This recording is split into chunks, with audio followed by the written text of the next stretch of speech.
Hello, everybody. This video is to supplement, really for the red day group, in our alternate schedule for the inclement weather day on February 11th. So, anyone can watch this, but this is just to kind of run through some information we get to cover in that 20-minute span.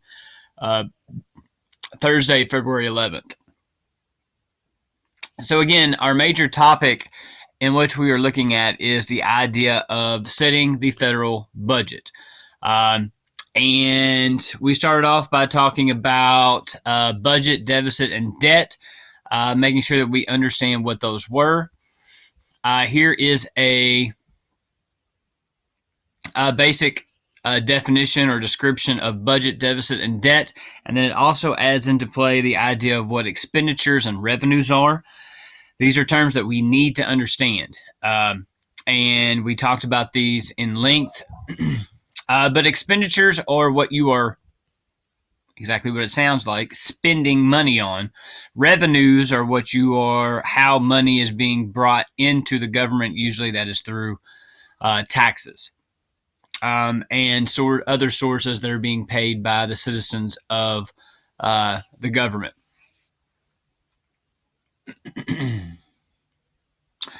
And so other sources, or the sources of federal revenue. Income tax, the 16th Amendment made the income tax what it is today, as far as a yearly mandated thing. Individual taxpayers provide the largest single revenue source for the government. Without those taxpayers, there's not a lot being done. The income tax is progressive, meaning that the more income that you make, the higher the rates of taxes on your income. So again, when we talk about progressive, there are steps that are taken into place. So we also talked about the importance of Social Security within the federal budget. In fact, it is the second most funded program within the budget outside of health programs. So social insurance, again, money is deducted from paychecks. It goes into a pool. This becomes, or has become, a problem for the fact of most people that are retired are going to be drawing money out of Social Security after they've paid into it for their entire working lives. And now we have more retirees than money that is going into the pool. So how that is going to be handled in the future, we shall have to see. So sources of federal revenue, the federal government can borrow money. You have foreign investors, foreign governments, and creating this federal debt is something that you're trying to make up the deficits. But again, when this happens,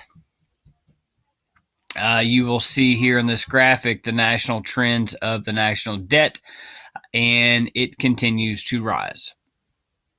Shouldn't be a surprise.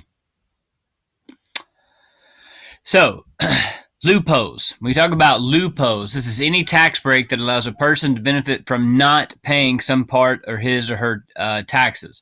So like deductions for a specific item. So for example, when you give to charity, you have deductions that are there. Children that you claim as your own oftentimes create deductions. You also have, when you go to school, college or university, there are deductions that are there. You have deductions for owning certain types of equipment, owning farms, and the list goes on and on. But bottom line is, those have to be legal tax loopholes and deductions. Not everyone has the same access to these loopholes, and it becomes very important that you know how to handle those and identify what those are. So that's why most people get help when they are doing their taxes. In organizing all the paperwork, all the receipts, all of the bank statements, whatever you might need in order to help in getting reductions within your income taxes.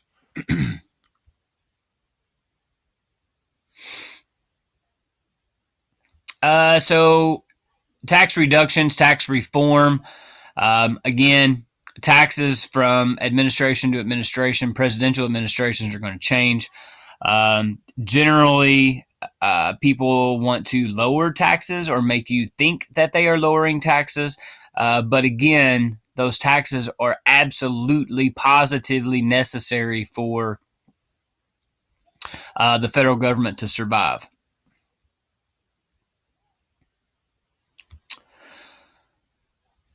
Within federal expenditures, my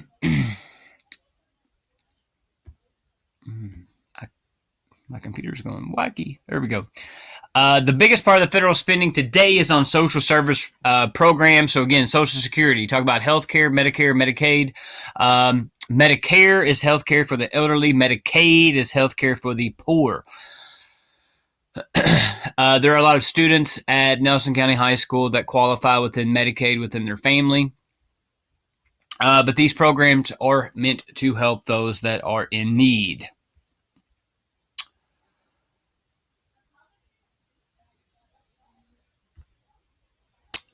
So, the federal spending that you look at, the broken up part, again, we talked about this the other day.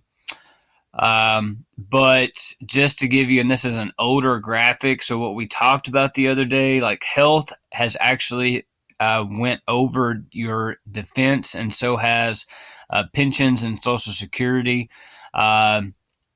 So in what, 12 years, even a difference in the percentages of where federal spending. But that can change from year to year. So our discussion the other day was something to, is a very contemporary discussion. So just keep that in mind. Now, here's where we need to focus some time. So within federal expenditures, so again, how the federal government is spending money. One of the terms that is going to be mentioned within your FRQ is incrementalism, and something that you will need to identify, even if it doesn't specifically talk about it. But this explains why budgets rise a little bit each year. So when you look at how this happens, you have to take into account that when the budgets are being made, they have to account for how the budget is going to increase. And there's a lot of things that go into that. So again, through appropriation committees, and as you get into the signings of the appropriation bills by the President of the United States, it becomes very important that the increase in costs are going to be taken into account. So federal economists are really, really important when it comes to looking at the federal budget. So this slide and our next slide are critically important when you look at where federal expenditures are coming in and how the budget is going to be created. Now, we talked about the budgetary process, so this is going to finish up this particular conversation here. But again, uncontrollable expenditure. So this is a form of what we call mandatory spending. So through appropriation bills, those are mandatory spending. Once those are made, that is the amount of money that is going to go into those programs. If you're going to change that, then you have to have measures put into place legally by Congress in order to make those changes. So here are some uncontrollable expenditures within these mandatory spendings. Pensions and payments toward the national debt are fixed. These are not subject to cuts or changes. So Social Security, other types of pension programs, payments that go into the national debt, those don't change. Those are mandatory spending. They are appropriated and they cannot change. Now, there are these programs that are called like entitlements, like Social Security, they must be paid to all who are eligible. And what this is actually getting at, or the fact that Social Security is actually a type of entitlement program. Like, you have to be entitled or qualify in order to draw the money from Social Security. I myself, at 38 years old, employed, so forth, so on, I cannot draw out of Social Security. If I become unemployed, I can apply to draw Social Security or out of my pool for Social Security right now, but that again is going to be taking out of what I will get later through retirement. But when I do retire, I can apply to draw that money out. So again, it's entitled. Like, I have to fit within those qualifications. The budgetary process.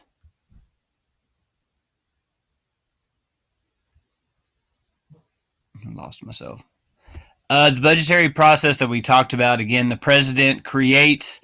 So step one, the president is going to take budget requests from major offices, interest groups, and federal agencies are going to play in. He's going to create a formal proposal that goes to Congress. Once that does happen, you are looking at the Congress reviews this proposal. It goes to subcommittees in both the House and the Senate, and then it is going to go to actual committees to look at and to mark up.